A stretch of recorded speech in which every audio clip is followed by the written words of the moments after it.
Hi, everyone, and welcome back to our next episode of Banner Lords 2. Today, I want to talk about smithing.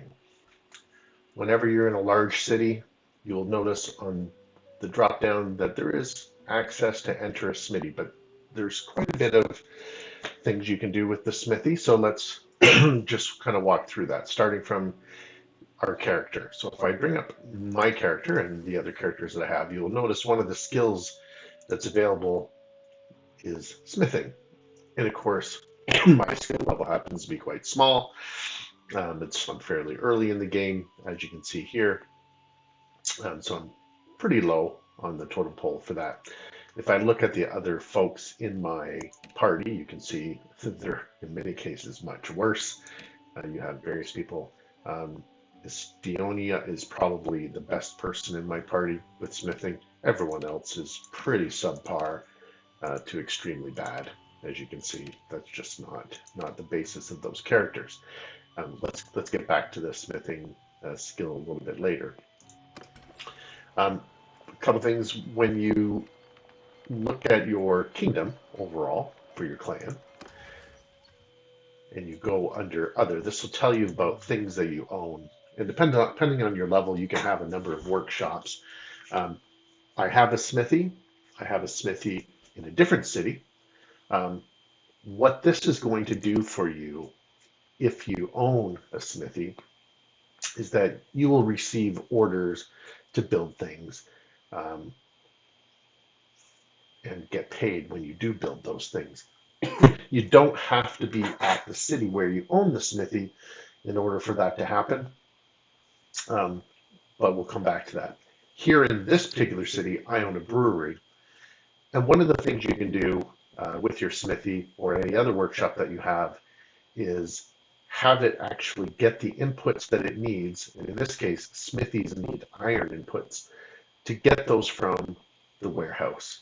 But the warehouse has to be the warehouse that's in the city where the smithy is. Um, so if I look here, if I enter my warehouse here, I own a brewery here. You will see that I've put grain in the brewery, in the warehouse in the city, so that the brewery will just start producing beer using the grain that's in here. If this is where my smithy was, then putting iron, and you'll see here there's different kinds of iron. There's crude iron, there's iron ore, and then there's actual iron. It needs to be actual iron. Then my shop will automatically produce items that I can then automatically sell or leave in the warehouse and collect later. So we'll continue on with smithing. You can enter the smithy, and you have three options when you're in the smithy. You can refine, and we'll take a look at that. Refining is basically taking raw materials and further refining them. So you can take wood, turn it into coal.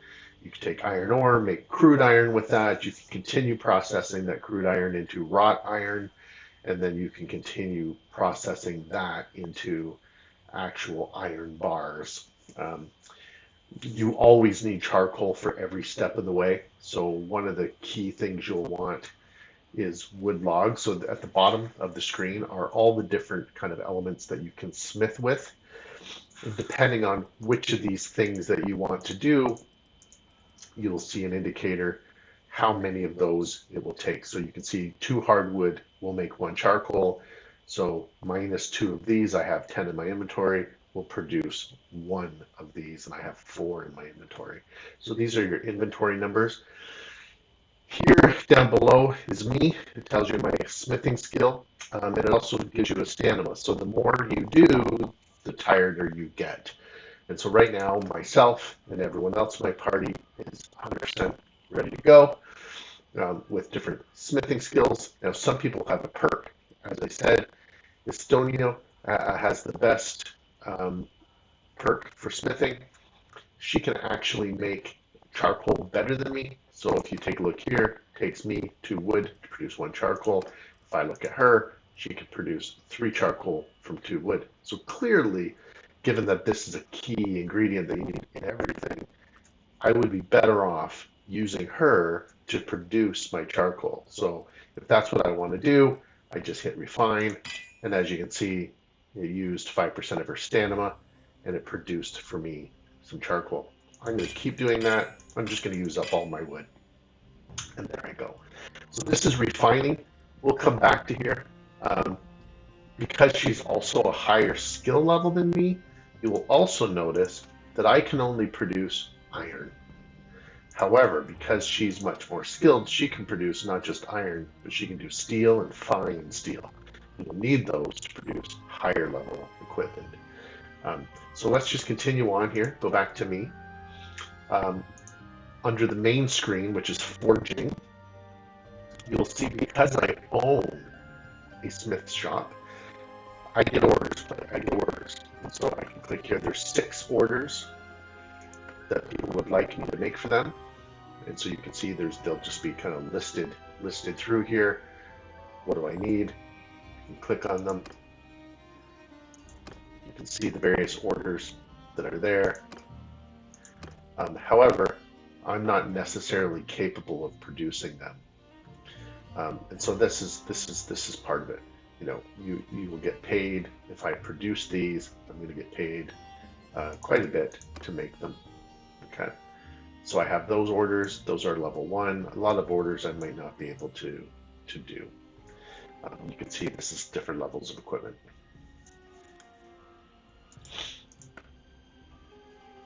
So just click here on your orders. You'll see she would like me to produce these two-handed sword for 4,000 coin. Other levels cannot be crafted. It'll tell you I don't have enough skill for this one. I don't have enough skill, but you can see here that it's telling me who has enough skill. And if you look at it, realistically, there's only these 3 that I could produce. There's no one in my team with high enough skill to produce these ones at the back. And as you can see, the amount of money that you could make smithing is quite considerable. Let's go ahead and try to make this one for her. For me to do this order, I need wrought iron. I don't have any wrought iron, so let's look at fixing that situation. Get myself some wrought iron. So let's go back to refining. Actually, before we go back to refining, let's look at the last thing, which is smelting. Smelting is the disassembling of equipment into its raw materials. And so this is one way for me to get this wrought iron using my skills. So if I take, and what I've done, let me just exit out of here. This is a good thing that you should do. Hit the trade button, take a look at all your equipment. I've sold everything of real value, but I've kept all the inexpensive kind of crappy items. And these are the things that I'm going to disassemble. These weapons that are just crap. I'm going to disassemble them for the raw materials because the raw materials to me are worth more than the individual items. So let's go back to the smithy. Let's go back to smelting. And let's just disassemble this stuff. And you can see it doesn't cost anything much. It costs me a charcoal to do this. So smelt this. You can see now, look at that. I've got some wrought iron. Other things that give me wrought iron, look at this. I'm going to get 5 wrought irons plus 2 regular irons for these iron status. So these are definitely things you want to do. So let's go ahead and keep doing that. As you can see, as I disassemble certain things like a pitchfork, cheap item gets me 3 wood. It's well worth doing. Let's just keep going. Let's just do all of these, and as you can see, I do get tired doing this. So now that I've taken all those items and broken them down, I've got quite a good amount of material in my inventory. Let's go back to the forge. I can actually produce this. Now my skill level is terrible. You can see here, my smithing level is 24. The difficulty is 50. I could create this item. It's going to be pretty crappy. Chances are she's not going to like it. I'm not going to pay me very much for it, but this is how I get experience. What I could do is go to my star performer, and you can see that she could easily produce this at a much higher quality than the customer is asking for, and I would get a pretty good payback for that. So let me do that with her, and then we'll check out some others. So let's hit the crafting. You can see she produced the one-handed sword. Weapons crafted, done. But let's go to the orders. The order difficulty, because this is the one I'm going to get paid on. We'll continue with her. I do have enough of everything to produce this thing. And you can see the order difficulty smithing. Let's go ahead, forge away. Perfect. Client is super satisfied, paid us 4,000 gold for this. Absolutely worth doing. Again, the next order is the daggers. Um, again, she's the only one that can do this. There is nobody else that's capable of doing it. If I select a character, she's the only one that's going to be highlighted. No one else can do this but her. But as you can see, I don't have enough wrought iron. So let's fix that problem. Let's go back and produce some wrought iron, but let's not use her for that. Let's try to use our other characters to build up experience with actually refining and producing materials. So let's keep going. Let's make as much as you can. You can see his skill level goes up by doing this.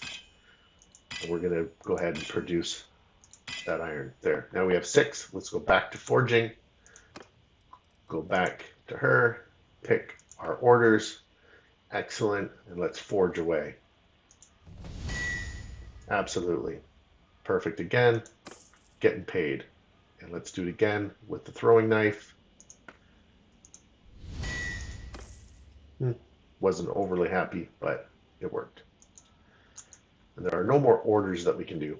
So my interest is really just in making money. So all we're going to do, if we can't do orders, is we're going to refine things. We're just going to get everything we can up to a decent level because at the end of the day, that's what we need. We need more wrought iron and finished iron. So let's just go ahead and do that. She's the more capable. Let's pick somebody with a less capable skill level so we can try to improve on their skill level. So let's take Thurflade the Black and give her some experience making charcoal and turning that into crude iron and taking the crude iron into wrought iron. Let's just do that. Give her that experience. And then that's it. You can see we're all out of wood. We're all out of charcoal. So we're pretty much done all we can at this time. Well, that's our introduction today into smithing. It's a very cool aspect of the game. Obviously, when we get to a much higher level, it'll be very interesting to see what kind of high level gear, level 4, level 5, legendary gear that we'll be able to create for our characters. I look forward to it. Come back and check us out.